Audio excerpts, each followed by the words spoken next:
Hey gang, how's it going? Drop with Japan Anime Games. Today we're going to be playing Alicematic Heroes. Alicematic Heroes is a territory control game set in the Alice in Wonderland universe.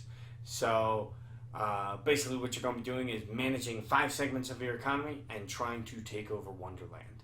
I'll see you down below. Hey gang, how's it going?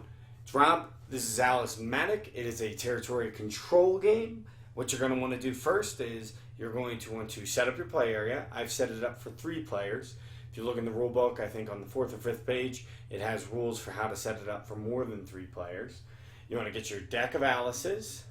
You want to get your territory set up, your kingdoms rather, and you want to set them up in this order: red, blue, yellow, green, white. You want to get your start player token and give that to whoever the first player is.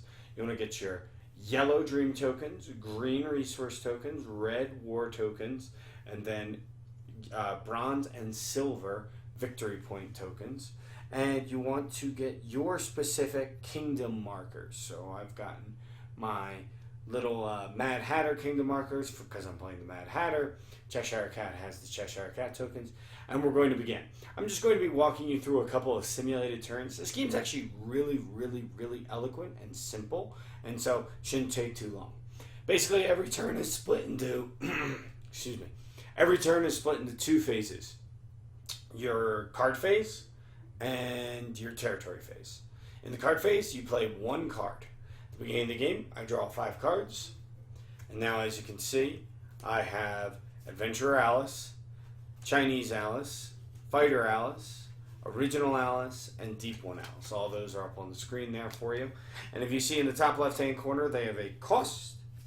That cost is how much dream power it costs to summon them.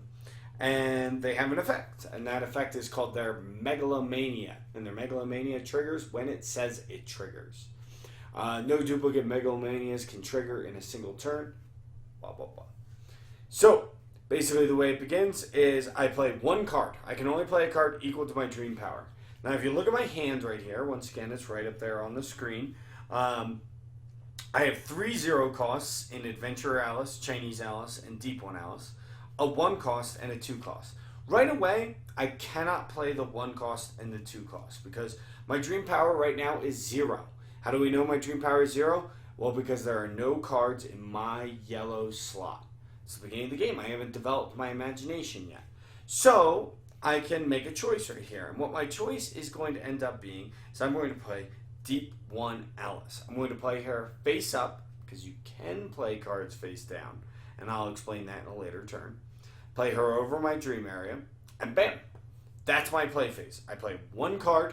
I trigger its Megalomania if possible. But since there's no Megalomania to trigger, I play Deep One Alice down. I place it on top of my section right here. These sections each can only hold 4, and they can only hold cards of the same suit unless the card is played face down. And once again, I will get to that. Do not worry. Now, I forgot to place tokens. I'm just going to place down 2 tokens. 1 right here, 1 right here. Basically, at the beginning of the game, each of you place down tokens. So, I place these down. I have 1 down in each city. The way that you place tokens in a multiplayer game is I would place 1 token, Rabbit would place 1 token, and you have to place it on a center city, not in the center of the map. So an edge-touching tile in the center of the tile on the purple cities. Cheshire Cat would set 1 down, and Mad Hatter would set 1 down. Now, if you guys, or not Mad Hatter, Cheshire Cat, Rabbit, me. So we all went. Now, if you guys have played Catan, you'll be familiar with this. Now the Cheshire Cat places again. He's going to place in the city. Rabbit places again. He's going to place in the city. That's touching an edge tile. And then I would place again. So whoever the first player is, they place their last city last, their first city first. And it kind of loops back around. Okay, so anyway, I've placed all my tiles, and I say to myself, okay, I'm right here. The tiles that the Mad Hatter can currently affect are any tiles that are right next to me. I could go to a further tile, but that would require developing my green space, my food slot. Basically, my food slot allows me to attack tiles that are further away from my cities than a single square. So right now, all I have access to at the moment is these outer squares right here. So, Mad Hatter, I see a yellow tile, and it has a 0 military power. I can only take tiles that have a military power equal to my military strength. You guys noticing a pattern? It's really, really simple.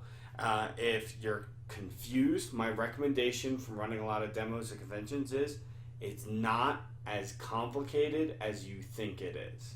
So, red is what I need to take over any tiles here, so I can only take over tiles that have a 0 cost. Just like I could only summon analysis that have a 0 cost because my imagination wasn't developed. So I'm going to take over this yellow 0. I get an invasion bonus that is coordinated with the color of the tile. It is a yellow tile, so that means I get a yellow invasion bonus. An invasion bonus is simply equal to the amount of cards you have in that developed color. So, yellow has 1 card developed. I get 1 yellow token. Like I said, if you are confused, trust me, the game is so much simpler than you think it is. A few kind of notes just to get out of the way. A lot of times people will associate the color of the tile with which type of power you need to conquer it. Nope. Military power is what you use to conquer any tile. So if it has a yellow 3, it doesn't mean you need 3 yellow. It means you need 3 red. It's just the way it works. It's, simple. It's easy. Military to conquer things. Blue to draw cards. So essentially if you conquer a blue tile, you will draw cards not equal to the number on the tile, equal to the number of cards developed in your blue slot. Yellow, you'll gain yellow power tokens, not equal to the number in the circle, equal to your card slot. Green, when you conquer a green tile, you will gain green tokens equal to the amount of cards on this slot. And white, when you conquer a white tile, you will gain victory points equal to the amount of cards in the white slot. Really simple. Really easy. The biggest problem people have with learning this game is they think it is more complicated than it actually is. So, what are we trying to do? We know how to play a card. We know how to take a token. We know the invasion bonus. But what's the point, right? That's really important. Point is, play to 14 turns. At the end of 14 turns, the player with the most victory points wins. You gain victory points by fully conquering tiles relative to your opponent. So, right now, I have 1 token in a tile. I've fully conquered it because there's nobody else contesting me. However, if the white rabbit somehow had 2 here, we're currently drawn. So I want to get more than the rabbit has. And basically, that's the way that plays. It's super simple, super easy.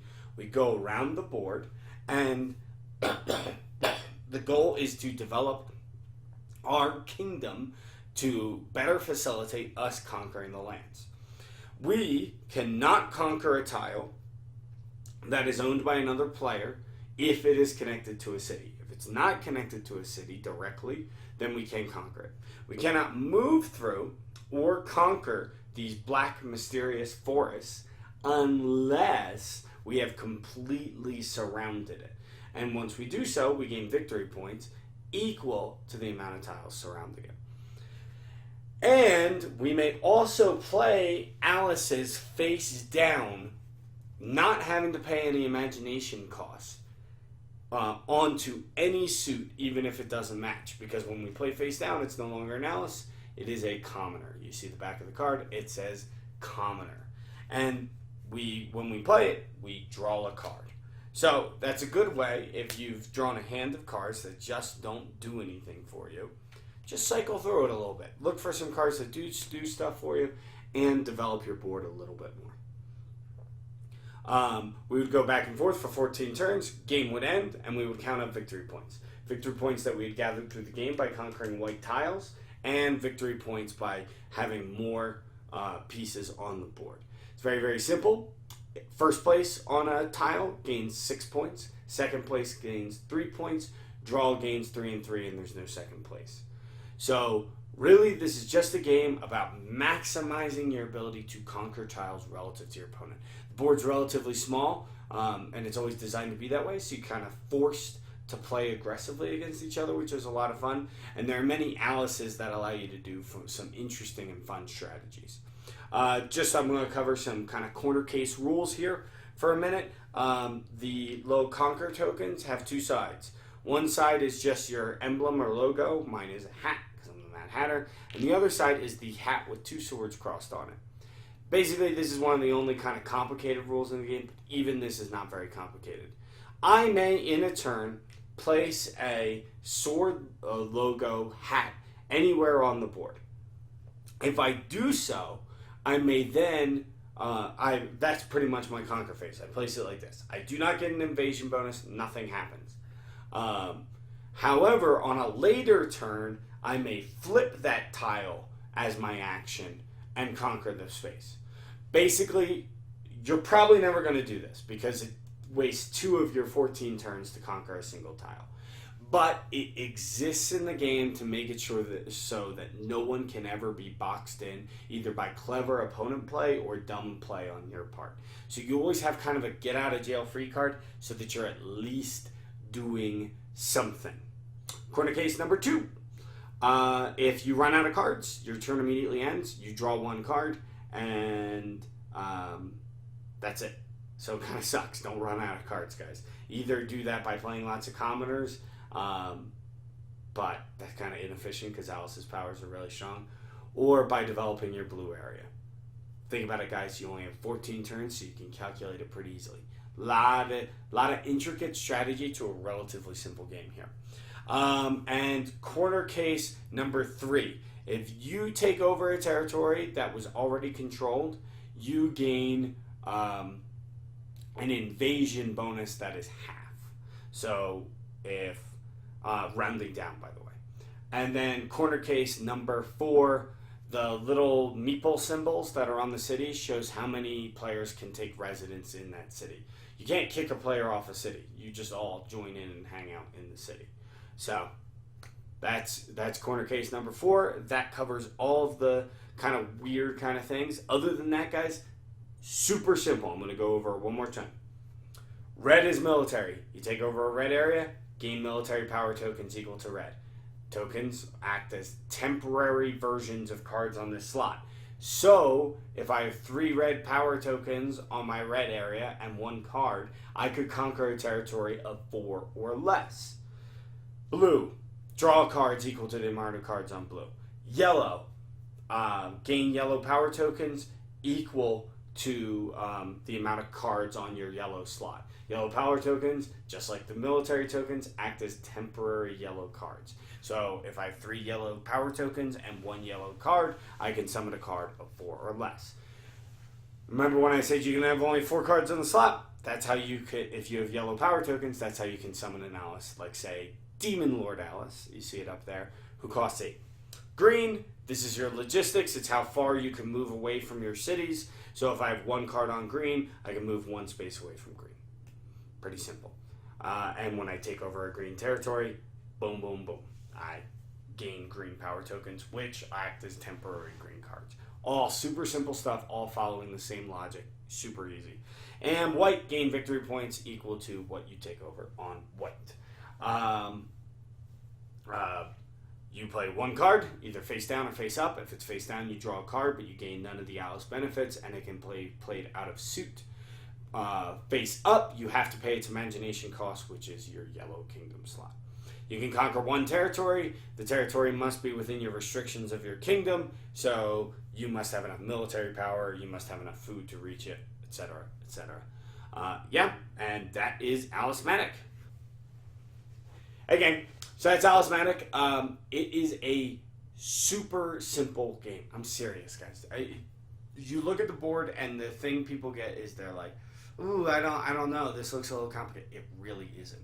Just remember to kind of remove some assumptions. I think more veteran gamers get confused by this game because they make a lot of gameplay assumptions, which is normal. We all do that. We say, "Oh, this is a deck builder. I probably draw and I discard." They look at the board and they say, "Well, there's a white 1. I probably need white power." Ugh, that's bad.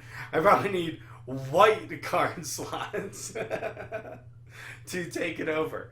But that's not the case. You need red to take over any kingdom slot. You need red to take over a blue slot, to take over a yellow slot.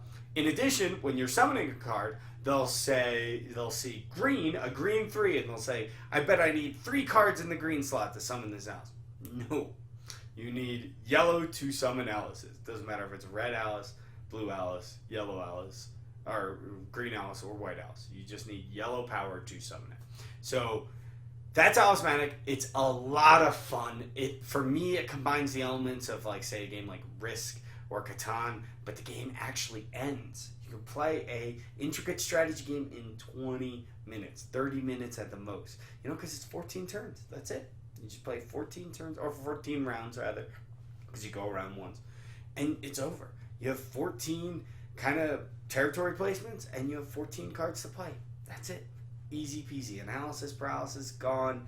All that's gone. It's just super simple, super easy, super tight gameplay, very strategic. I love it. Check it out, guys. Alicematic. It's available now. And yeah, hope you enjoyed the video. Like, subscribe, leave any questions in the comments below. I've got Demon Worker coming up next. And yeah, all right, guys. See you later. Have a good one. Bye.